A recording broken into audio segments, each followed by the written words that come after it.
Paster and Elaine Irwin. How do you want to break it up, Elisa? I am going to speak first, and then actually Bishop Holmes is going to speak. Okay, on behalf of Alan.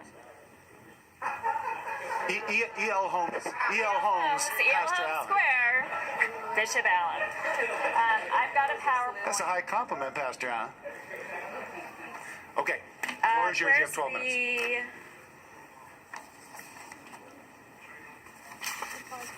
Let's give her a minute to grab the. Pause that up. Okay, good. We're fine.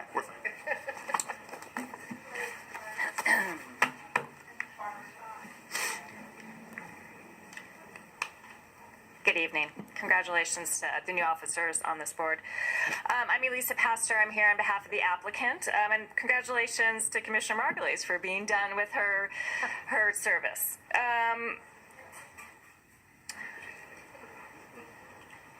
I'm going to talk a little bit about some of the issues that were raised at the last meeting. Let's focus on what we're here today to talk about. We are here today to talk about a coastal development permit. Coastal development permit, when you consider a coastal development permit, you have to make certain findings. The findings are very specific. You are not a cultural heritage commission. There is a separate cultural heritage commission. So let's be very focused on what the coastal development permit talks about. I want to dispel some of the rumors that have been floating around, rumors that are irrelevant to the findings for a coastal development permit. First, the existing building is not more than 100 years old. The congregation is certainly more than 100 years old. It's 109 years old or more. They are celebrating their anniversary. They are in their 4th location. They are thriving. The Los Angeles Superior Court has indicated that this sale and has ruled that this sale was valid. This is not an issue that should come up in the coastal development permit findings. Rumor, a family came in and destroyed the neighborhood, bought the church, and destroyed the church. Well, I can tell you there's a lot of people from the congregation here and the bishop who can tell you otherwise. This demographics in this area have changed significantly over the last 50 to 60 years. The African American population has decreased significantly, and the congregation moved because their congregation members moved. They moved to Westchester, where their folks are. They now have a congregation over 200 people. They have a youth ministry. This is their beautiful new building. The sale of this church building is what allowed them to buy this. There's been a lot of, shall we say, Facebook chatter and other things about saving the congregation. Well, this doesn't look like a congregation that needs to be saved to me. They look like they're doing pretty well, and they'll talk about that. With regards to the Mello issue, I think Juliet did a good job of answering that question. Whether or not you sleep in a church, and I can't say whether people slept there or not, does not make it a dwelling unit. It does not bring it under Mello. Getting into the meat of the legal issues, there was a question about the expiration of use. Under the code, this use of this CUP has expired. They would technically need a new CUP to operate.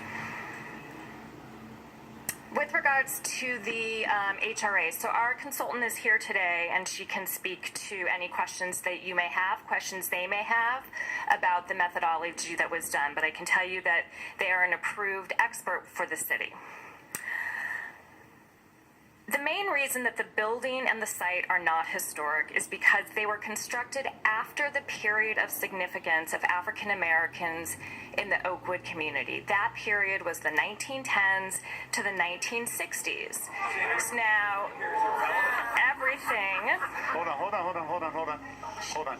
Folks, it's going to be tough for people on both sides sometimes to maybe swallow what they're hearing from the other side, but we got to be respectful of that. Let's let people talk. Let's let them have their piece, because folks, excuse me, folks on the other side are going to find other things just as offensive, and I'm going to make them not say anything either. So let's go ahead and let people finish their piece, and we'll let you do the same. Okay. Thank you. There's an African American context statement that is included in Survey LA. Dr. Allison Jefferson, who is a PhD in African American Studies, was one of the people who worked on that context statement. And in fact, Survey LA does mention 3 churches built in the 20s and 30s during what is called the period of significance. It's the Nazarene Church, the Friendship Baptist Church, and Bethel Tabernacle, all of which are located in Oakwood, and Survey LA finds that those are culturally significant. So it's really a fallacy to say that Oakwood Oakwood in Venice was completely ignored. Focusing on the Coastal Act and issues of visual character. So the Coastal Act tells us that what we need to look at is whether or not a project is visually compatible with the character of the surrounding areas. This is not mass-scale and character from the Venice specific plan. This is visually compatible with the area. So we looked back at Coastal Commission decisions. We said, okay, this is a very unique project. This is an adaptive reuse project. How does the Coastal Commission treat adaptive reuse projects? So what we found is they treat them very differently. They look at the context of the building, and they look at the grandfathering. So even if a use is very different than the existing use, even if the buildings are out of scale as to what's approved now, they still allow them. So you may be familiar with this building on Washington. In the Coastal Commission report, when this was approved in 2007, the Commission notes that 1, the LUP has height limits in order to protect community character. It also notes that the existing overheight building is grandfathered in for the Coastal Act. And 3, going to the question about precedent, they also said this approval does not set precedent for other similar uses because this is a unique situation. So the Coastal Commission has told us in adaptive reuse situations, they're treated very differently. They're not treated in the same way that new construction is because they've been part of the community for a long time. Similarly, we've got this church that was recently approved by the city for office reuse. These are a couple other pictures. We've got examples in your packet of how the commission has treated adaptive reuse. My last comment is, again, I hope we can all be very focused on what we're here for today, the coastal development permit. This family is not responsible for what's happened in this neighborhood over the last 60 years, and we can't hold them responsible for that. You can argue that the changes in Venice are good, you can argue they're bad, or you can argue they're inevitable. But this family is doing a responsible thing in not tearing down this building. And we really hope that you reject this implication that you have a white family who has driven out an entire black population because demographics have been changing for many, many years, and we have a demographer here in case you have any questions. I now want to call up the bishop to spend the last 5 minutes talking about the project. Thank you. Thank you. Pastor Allen, please.